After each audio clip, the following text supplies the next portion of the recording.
कर्म बंधन से छूटने के दो उपाय है जीवन में।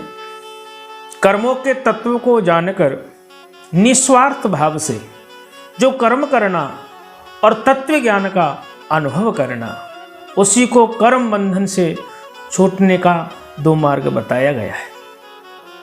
मनुष्य को अनुकूल प्रतिकूल परिस्थितियों के आने पर सुखी दुखी नहीं होना चाहिए, क्योंकि इनसे सुखी और दुखी होने वाला मनुष्य संसार से ऊंचा उठकर परम आनंद का अनुभव नहीं कर सकता है।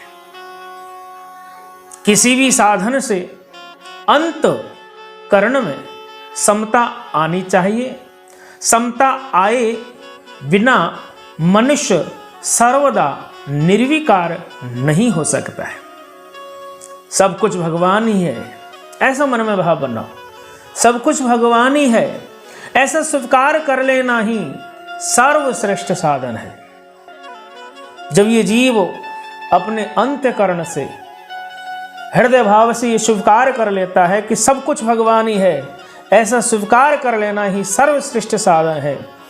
अंतकालीन चिंतन के अनुसार ही जीवन की गति होती है। अतः मनुष्य को हरदम भगवान का स्मरण करना चाहिए, भगवान का स्मरण करना चाहिए। करते हुए अपने कर्तव्य का पालन करना चाहिए, जिससे अंत काल में भगवान की स्मृति बनी रहे। सत्यात्मकम त्वम शरणम प्रपन्ना, सत्यात्मकम त्वम शरणम प्रपन्ना। भागवत में कहा गया है, अंत काले च मामेमं स्मरणम मुक्त कलेवरम। सभी मनुष्य भगवान प्राप्ति के अधिकारी है, चाहे वे किसी भी वर्ण आश्रम संप्रदाय देश वेश आदि के क्यों नहीं हो। संसार में जहां भी विलक्षणता विशेषता सुंदरता महानता विद्वता बलवता आदि दिखे, उसको भगवान ही मानकर भगवान का ही चिंतन करना चाहिए। इस जगत को भगवान ही स्वरूप मानकर प्रत्येक मनुष्य भगवान के विराट रूप के दर्शन कर सकता है। जो भक्त शरीर इंद्रिया मन बुद्धि सहित अपने आप को भगवान को अर्पण कर देता है, वह भगवान को प्रिय होता है।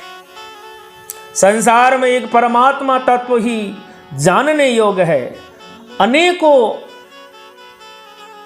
उसको जानने पर अमरता की प्राप्ति हो जाती है। संसार में एक परमात्मा तत्व ही जानने योग्य है, उसको जानने पर अमरता प्राप्ति हो जाती है। संसार बंधन से छूटने के लिए सतत्व रज और तम इन तीनों गुणों से अतीत होना जरूरी है। अनन्य भक्ति से मनुष्य इन तीनों गुणों से अतीत हो जाता है।